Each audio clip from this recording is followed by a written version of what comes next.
Let's talk about the United States, a nation built on ideals, hopes, and the promise of a better tomorrow. It's often called the land of opportunity, a place where dreams are supposed to come true for anyone willing to work for them. For generations, the American dream was a beacon promising that anyone, no matter their background, could succeed through hard work, determination, and a little luck. This dream drew millions from every corner of the globe, all chasing the hope of a better life for themselves and their children. The dream was simple: a steady job, a safe home, and the security to give your kids a brighter future than you had.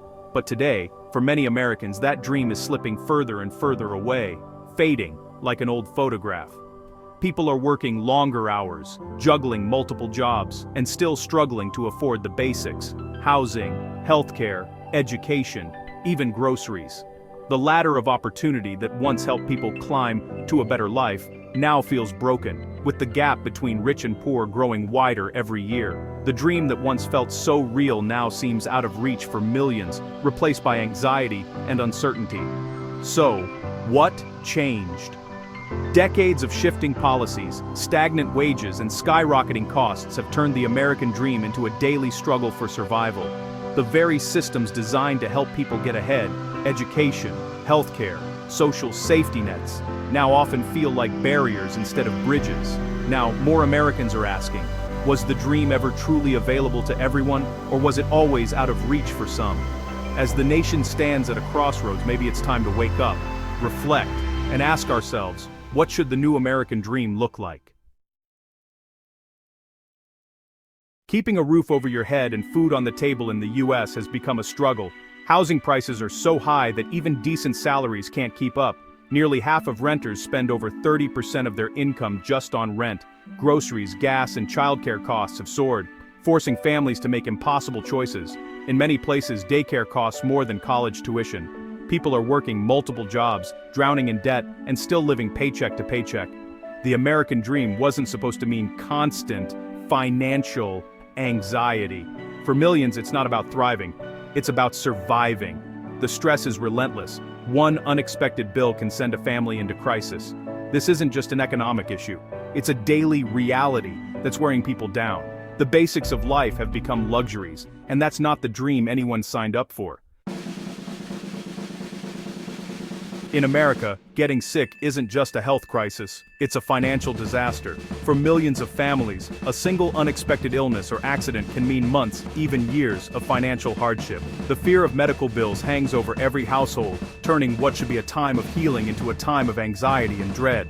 The healthcare system is a maze of insurance forms, co-pays, deductibles, and surprise bills that seem to come out of nowhere. Navigating the system is overwhelming, even for those who are healthy, let alone for someone who is sick or in pain. Even with so-called good insurance, people face huge out-of-pocket costs for life-saving treatments. Deductibles can be thousands of dollars, and coverage often doesn't kick in until you've already paid a fortune.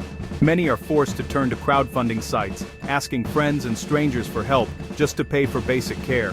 Others skip doctor visits, delay procedures, or go without medication because they simply can't afford it. Prescription drugs can cost hundreds, sometimes thousands of dollars per month. Meanwhile, the exact same medications are available for a fraction of the price in other countries, leaving Americans wondering why they pay so much more. Pharmaceutical companies set prices with little oversight, and politicians rarely intervene to protect patients. The result is a system where profits come before people, and the sickest are left to fend for themselves. People ration insulin, skip doses, or avoid seeing doctors altogether, terrified of the bills that might follow. Some even hesitate to call an ambulance in an emergency, knowing a single ride could cost thousands. Medical debt is now a leading cause of bankruptcy in America. Families lose their homes, drain their savings, and see their futures upended, all because they got sick. The system punishes you for being sick and values profit over lives. Hospitals and insurance companies profit while patients suffer, caught in a cycle of debt and despair. In most wealthy countries, healthcare is a right, not a privilege. People can focus on getting better, not on how they'll pay the bills. In the US, it's a privilege, and millions pay the price every day. The lines at free clinics grow longer, and the calls for reform grow louder. The result? Worse health, more stress, and a nation living in constant fear of getting sick. Chronic illness goes untreated, mental health suffers, and families are pushed to the brink. It's a crisis that touches everyone, young and old, rich and poor, urban and rural. No one is truly safe from the flaws of this system, and it's one Americans are desperate to escape, searching for hope, for change, and for a future where getting sick doesn't mean losing everything. Homelessness in America is impossible to ignore. It's a stark reality that confronts us daily, a growing issue that demands our attention and action. Tents line city streets, families live in cars, and the crisis grows every year. The sight of entire families seeking refuge in vehicles is a heartbreaking testament to the severity of the situation. It's not just a few people down on their luck, it's a systemic failure. This failure is evident in the long lines at soup kitchens and the diverse faces of those affected, from young to old. Skyrocketing housing costs, stagnant wages, and a shredded safety net have left hundreds of thousands without homes. The economic pressures are relentless, pushing more people to the brink. On any given night, over 500,000 Americans are homeless, including families and veterans. These are individuals who have served their country, now left without a place to call home. Children do homework in shelters. Adults struggle to find work without an address. The lack of stability makes it difficult to break the cycle of poverty and homelessness. Other countries like Finland have shown that giving people homes first actually works. Their success stories highlight the potential for change and the importance of prioritizing housing. In the US, homelessness is often criminalized instead of solved. This approach only exacerbates the problem, treating symptoms rather than addressing root causes. One emergency or job loss can send anyone spiraling into homelessness. The fragility of financial security is a reality for many, making the threat of homelessness ever present. Once you're out, it's nearly impossible to get back in. The barriers to re-entry into stable housing are numerous and daunting. This isn't a personal failing, it's a societal one. The stigma surrounding homelessness must be replaced with empathy and understanding. America is wealthy enough to fix this. The resources are there, but the will to act decisively is what's missing. The question is, why hasn't it? The lack of action from those in power is a glaring oversight that needs addressing. The crisis is a mirror reflecting the nation's deepest problems. It highlights the disparities and inequalities that persist in our society, and it demands urgent action. The time to act is now, to ensure that everyone has a place to call home. In America, fear of violence is a part of daily life. Mass shootings happen in schools, stores, and places of worship. Nowhere feels truly safe. Children practice active shooter drills. Parents worry every time their kids leave home. Compared to other wealthy nations, America's gun violence is off the charts. Attempts at common-sense gun laws face fierce opposition, even though most Americans support them. The right to own guns often outweighs the right to feel safe. This constant threat creates a society on edge, eroding trust and deepening divisions. It's not just about crime, it's about living with a sense of danger that never goes away. Other countries have found solutions. America, so far, has not. And the trauma lingers for everyone.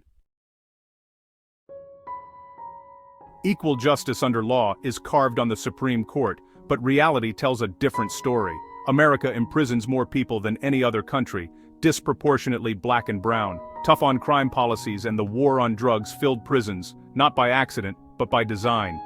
If you're poor, you might sit in jail for months just because you can't afford bail. Wealthy defendants walk free while the poor lose jobs, homes, and families before trial. Public defenders are overworked, while the rich hire teams of lawyers. The result?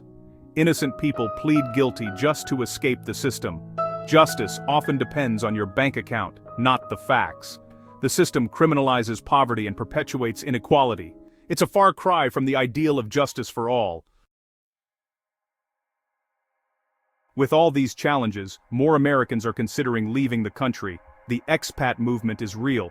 People are searching for better healthcare, safety, and quality of life abroad. Countries like Portugal, Canada, and New Zealand offer what many feel America no longer can: stability, community, and peace of mind. Those who leave talk about less stress, affordable homes, and a sense of relief. But moving isn't an option for everyone. It takes resources and privilege. Still, the fact that so many dream of leaving speaks volumes. When the so-called greatest country on earth can't keep its people, something is deeply wrong. The American dream is losing its grip. People want more than survival. They want a life worth living. And many are looking elsewhere to find it. Despite everything, America has a history of reinvention. Real change comes from ordinary people demanding better. Grassroots movements are fighting for higher wages, universal healthcare, and real solutions to homelessness. These aren't pipe dreams. They're working in some communities right now. The myth of everyone for themselves got us here. Collective action can get us out. Investing in public services and a strong safety net isn't radical. It's necessary. Other countries have proven you can have prosperity and well-being. America has the resources to fix its problems. What's missing is the will to act. The hope lies in people, not politicians. The blueprint for a better future already exists. So, where does that leave us? The American dream is under threat, but ignoring the problems won't make them go away. It's time for an honest conversation about what kind of country we want to be. Do we accept a society where millions struggle, or do we demand dignity and opportunity for all? Real patriotism means facing hard truths and working to fix them. The future depends on our willingness to talk, listen, and act. If you care, get informed, get involved, and support those fighting for change. Share this message, start conversations, and demand better. Change happens when enough people refuse to accept the status quo. Let's be those people. The conversation starts now. America's next chapter is unwritten. It's up to us to decide what comes next.